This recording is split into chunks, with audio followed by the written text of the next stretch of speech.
যখনই নির্বাচন হোক, সেটা 2025 হোক, 26 হোক, 27 হোক, আগামী নির্বাচনে ধানের শীষের বিএনপি সংখ্যাগরিষ্ঠ আসনে বিজয় লাভ করবে। প্রত্যেকটা মিছিলকে কিন্তু মনিটরিং করা হবে। প্রথমে যারা থাকবেন, শেষেও তারা আছেন কিনা আমরা সেটাই কিন্তু দেখতে চাই। এই 17-18 বছর আগুনের কাস্টে পুড়ে কয়লা হয়ে গিয়েছি, আমাদের কিন্তু পোড়ানোর ভয় দেখিয়ে আর লাভ হবে না। আমরা কিন্তু ট্রেনিং প্রাপ্ত মুক্তিযোদ্ধা, আমরা কিন্তু রাজপথে থাকতে জানি। অতএব সামনে গিয়ে পথ বাগিয়ে নেবেন এই চিন্তা, আর নেতার বাসায় বাজার করে দিয়ে পথ বাগাবেন, বড় বড় কাজ করবেন, এগুলো কিন্তু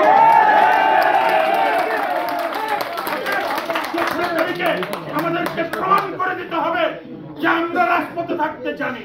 আমার যে ইউনিট, আমার যে থানা, আমার যে অঙ্গ সংগঠন আছে, তার সাথেই আমি থাকবো। ওইখান থেকে এক চুল লড়ে আমি ছবি তোলার জন্য কিংবা বড় নেতার পিছ পিছ ঘুরে ছবি তোলার জন্য কিন্তু আমরা দৌড়াদৌড়ি করবো না। 14 ডিসেম্বর শহীদ বুদ্ধিজীবী দিবস উপলক্ষে ঢাকা 14 আসনের মিরপুর মডেল থানা, শাহালী থানা, দারুসালাম থানা, রূপনগর আংশিক ও কাউন্দিয়া ইউনিয়নের বিএনপির মূল দল, যুবদল, স্বেচ্ছাসেবক দল, ছাত্রদল, মৎস্যজীবী দল সহ সকল অঙ্গ সংগঠন, দারুসালাম থানার বিএনপির আহ্বায়ক এস.এ. সিদ্দিক সাজুর নেতৃত্বে এক প্রস্তুতি সভার আয়োজনে উপস্থিত হয়। উক্ত সভায় আরও উপস্থিত ছিলেন ঢাকা মহানগরের সকল সংগঠনের নেতৃবৃন্দ। সময় বক্তব্য রাখেন ঢাকা মহানগর উত্তর বিএনপির যুগ্ম আহ্বায়ক গাজী রেজাউনুল হোসেন রিয়াজ। সর্বশেষ বক্তব্য রাখেন ধানের শীষ প্রার্থী দারুসালাম থানার আহ্বায়ক এস.এ. সিদ্দিক সাজু।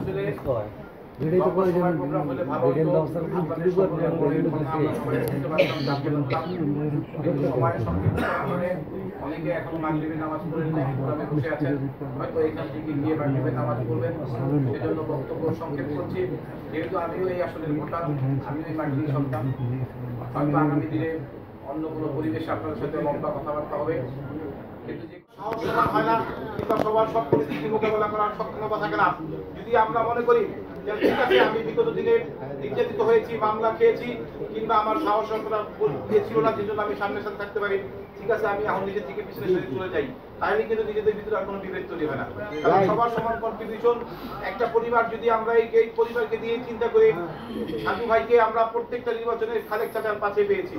চাচার অবর্তমানে চাচার সামনে ছায়া হয়ে সে সব সময় কাজ করেছে। চাচা আমাদেরকে 14 ডিসেম্বরে শহীদ বুদ্ধিজীবীদের প্রতি শ্রদ্ধার্ঘ নিবেদন করেন।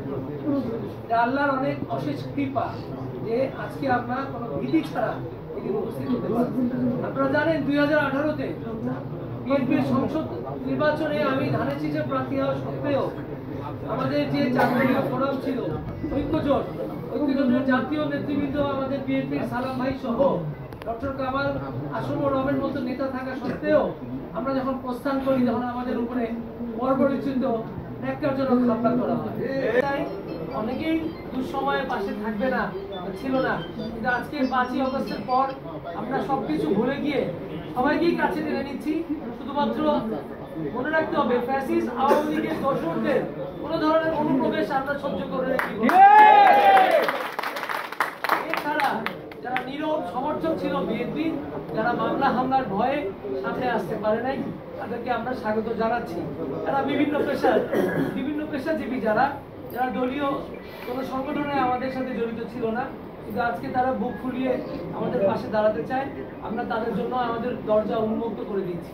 প্রতি বছর যেটা গাজী রিয়াজ বলে গেল, গত 17 বছর কিন্তু আমরা 14 ডিসেম্বর পালন করেছি ভীতি নিয়ে। কি সেই ভীতি? আওয়ামী লীগের ন্যাক্কারজনক হামলা অথবা পুলিশি হামলা অথবা পুলিশি নির্যাতন, গ্রেফতার অথবা আলোকচিত্র ধারণ, আমাদেরকে কিভাবে বাসায় বাসায় নিয়ে গ্রেফতার করে।